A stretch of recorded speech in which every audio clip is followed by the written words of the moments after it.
Hey, this is Carl from Jantz Engineering. We're going to go through some tips on setting up differentials, and specifically my Dana 76 kit, which puts Dana 70 gears and Dana 60 housings. Okay, we're starting off here. We've got two Dana 70 heavy duty Detroit lockers. This one's 456 and down. This is 410 and up. You notice there's a 3/16 difference in the deck height of these two. Now, over here we have an old Dana 60. And you'll see that the heavy duty is only about an 1/8 inch wider. Okay? Now, other discrepancies between the heavy duty 70 and the 60. You look at the way the bearing goes on. The bearing seat's a little wider, so that ain't going to go in the differential. So I have conveniently fixed that for our problem. We've taken this one, which is going in with our 513 gears, and I've shaved an 1/8 inch off here. And I did it in a lathe that looks pretty, but you could do it with a hacksaw or a grinder. So now when the bearing goes on, you don't have the snout sticking out. Now the next thing, this is key instructions. About the 3rd page down of my instructions, you're going to see this figure. And this gives you the deck height from the side of the bearing to the side of the ring gear for all the combinations, for the whether you're using high pinion or low pinion and what gears. Now we're going 513 gears, so we want our 456 and up. So the measurement we want is the 2.390. 2.390 from the side of the bearing to the back of the ring gear. So to get starters, and you could do this on a nice flat table here. You could do it on any piece of machinery like a table saw, even a piece of plate glass if you're careful. Give her a little spin, let her set. We'll get a measurement of what this is. Alright, I've got 2.318. Try that again. I like to make sure I'm square and level. Alright, 2.320. So that was 2 thousandths off the last one. One more time. I'll take kind of an average because this isn't perfect, but it gets you close. There's a 2.330. So I'm wavering about 10 thousandths on my measurement. Now we want 2.390, and we got 2.330 here. So if I add 60, I'll be at 2.390. And that'll be close for starters in our housing. Now, I've taken all my shims, and this is tedious, but it pays off. I've got them all labeled by sizes. I just took a little Sharpie and I mic'd them all. So we get going here, we'll throw stuff around, we don't have to re-mic anything. Something else to be aware of, different companies seem to like to make shims different sizes. They're supposed to be all 3s, 5s, 10s, and 30s, and you'll see I've got some 6s here. I found a 7. I got a 12 and 11. Go figure. The other thing I found is, because we've got to take up some space in here, I'm using 30 thousandths spacers on a lot of them, and they look like they fit. But what happens is this actually rides this little bit of radius right here. And I don't know what the difference is in manufacturing through the years, but I've seen this change, and I haven't got them all changed yet. If you don't account for that, you see how these shims here have got a little bend to them? And if you put that in with a housing spreader, everything's compressed, that's fine. That little bend is going to crawl up inside the radius right here. But when you're trying to set up, this bend acts like a spring. So what I do is I take one of the 30s, and I've shaved it out a little bit larger in diameter, so it's just the same as the bearing seat. So that gives you a lot of clearance. And that seems like a lot of slop, but that's all the seat that's on the bearing. And you see that most of my other shims are that same size already. It's just the 30s that seem to have the smaller ID. Alright, so we decided we wanted 60 thousandths. So we put 130 with a large OD to clear the radius. And then any other 30 or shim will go there. We'll put our dummy bearing on. Oop, I'm on the wrong side, aren't I?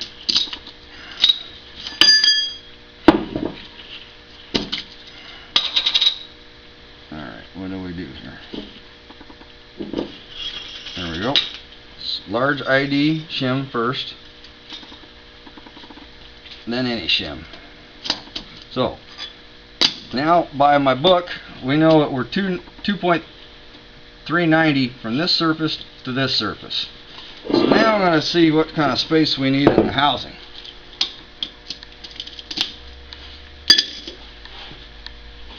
And you come on over here and you go, whoa, we got a little gap to make up here. About a 1/4 inch. So your kit will come with some extra 30s. Again, you're going to put a large ID 30 first. Then I'll throw about an 1/8 inch more stack in there. So we got an 1/8 inch here. Put their bearing on. You notice now we got enough shims we don't have to shorten this shit snout down. The shim also comes with an outside spacer so you don't get too big a stack up in here. Now let's see how we're fitting. Alright, that's still a little sloppy. Let's try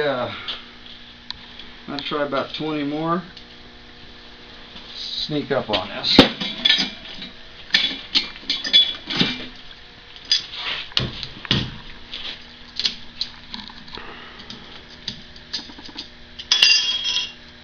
Come on, sweetheart. Couple 20s. Dummy bearing.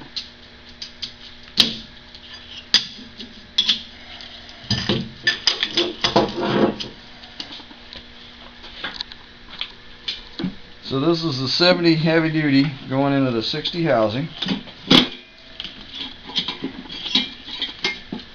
It's still pretty loose. Try another 10.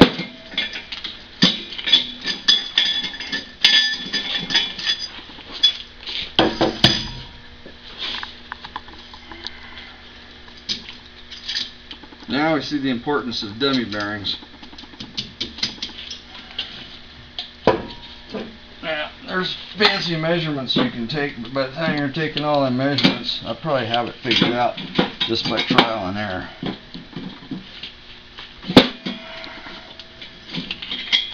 Another 10.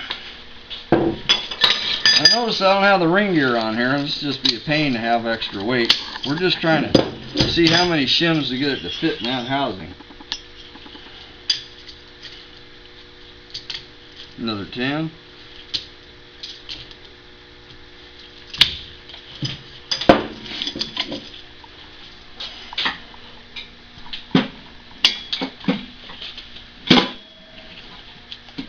That seems about right. I'm gonna get gravity on my side here.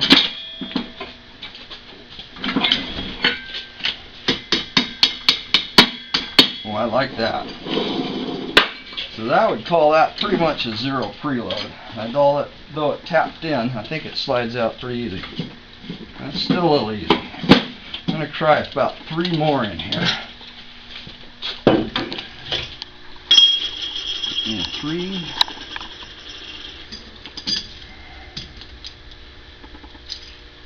Center that all stack up.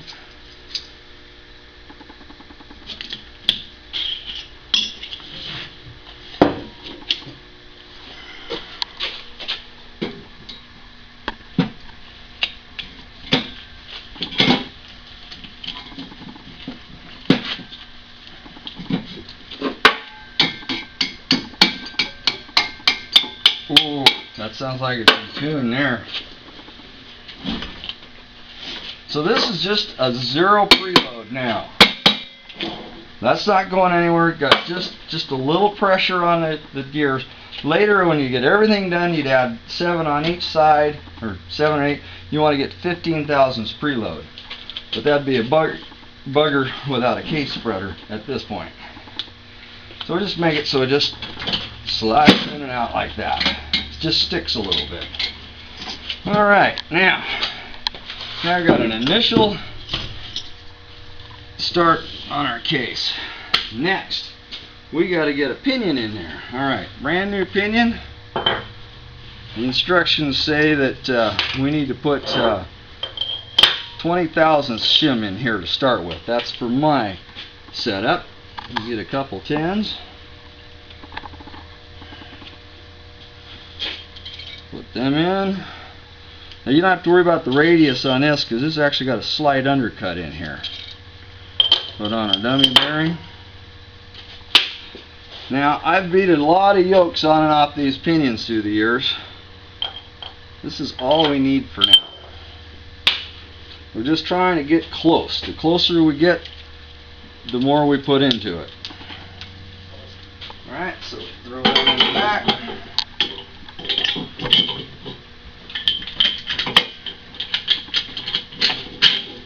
Give her a little spin, tight her down.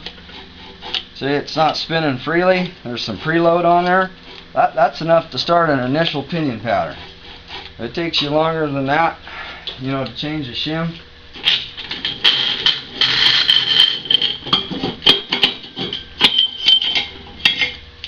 Now, right now we could be changing the shim in here.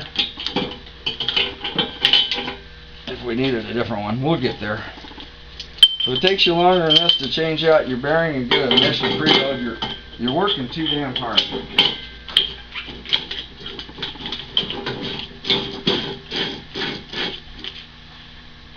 That's all I need. Alright, now, before we got started here, we got smart and we threw our ring gear in a bucket of just the hottest tap water I've got. That'll expand it a little bit. So it should fit on here. Nice and easy. In there. No fighting that baby. I'll just come around and line up some bolt holes.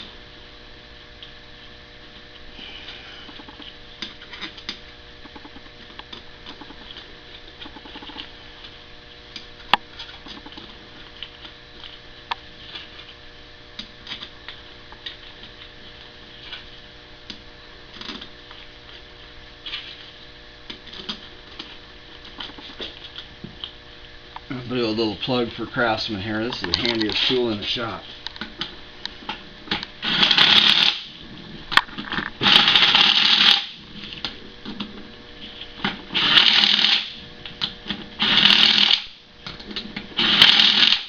Of course, later we'd be removing these, putting them in with the right bolts, Loctiting them, and torquing them down.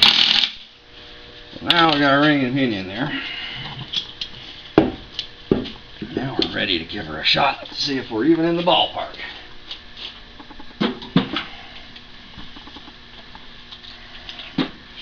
You can see how the housing's ground. The ring gear just clears at 70 ring gear, just clears at 60 housing. Drops on in there. A little tapping. I'm going to have gravity on my side here.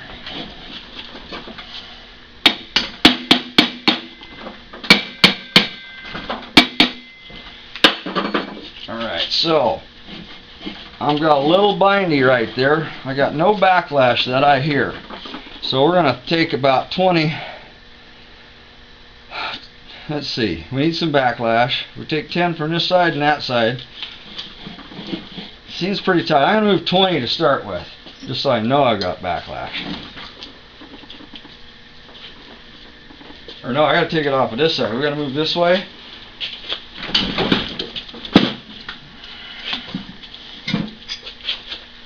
Alright, so I have two 30s over here. Let's get rid of 130. Throw in a couple 10s. So that takes off 10 on that side. No, I want to take off 20. So we're just going to leave one. Yeah. We had 30, now we had 60, now we have 40. Your math is probably faster than mine. Alright, 20 off of that side. I gotta add 20 to this side. So, let's see, here's a 10 and a pair of 5s.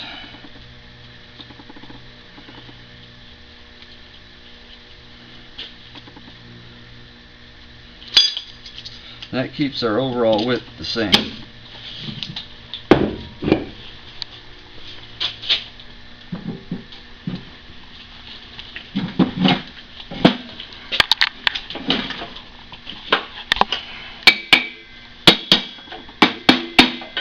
Now we got a little backlash in there, don't we? You can hear it.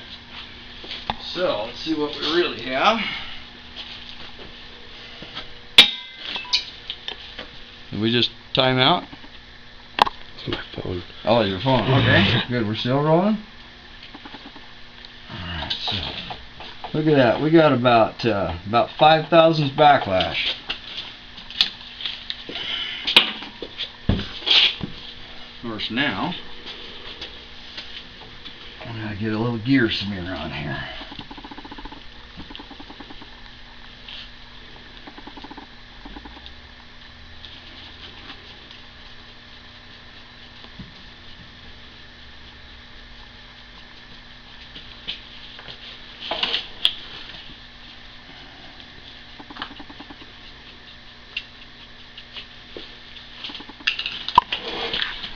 Run that through. I'll put a little bit of back pressure on that ring gear, or the pinion, so it's some drag, so it leaves a good mark.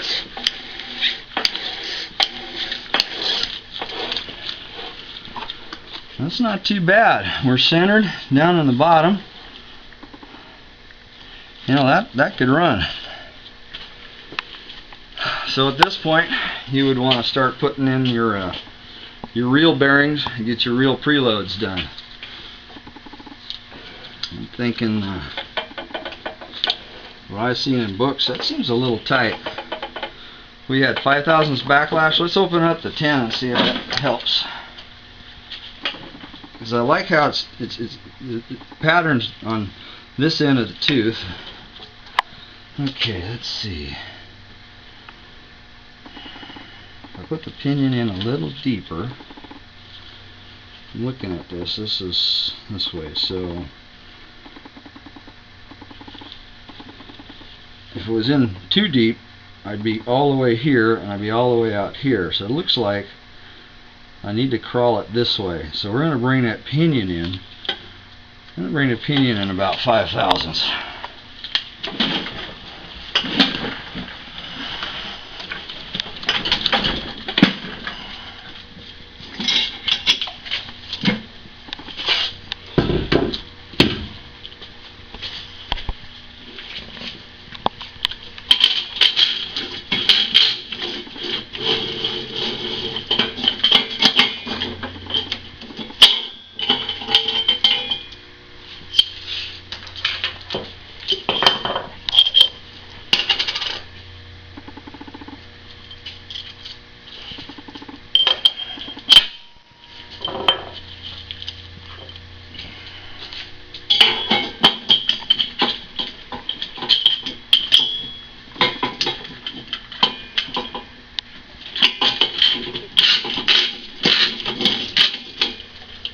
Alright, so we brought the pinion in 5 thousandths, and we had 5 thousandths backlash, which means we're going to have to get a little more ring gear clearance here. They're going to be running into each other.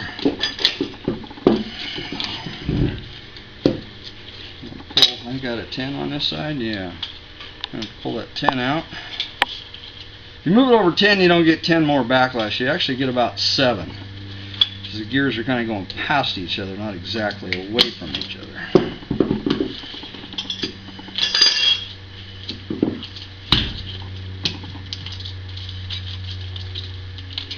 Come back here.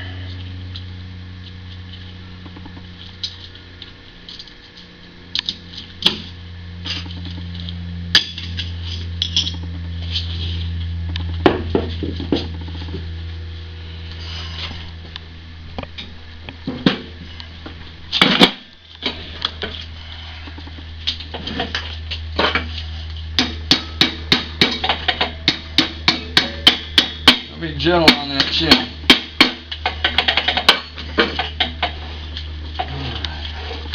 Let's see how our pattern's doing now.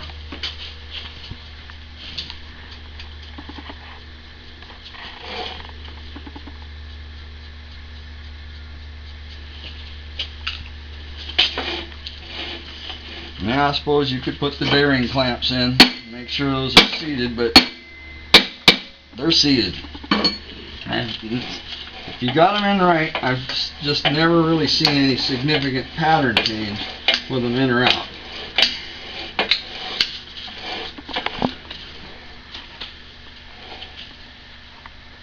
Yeah, we brought that up just a little farther on the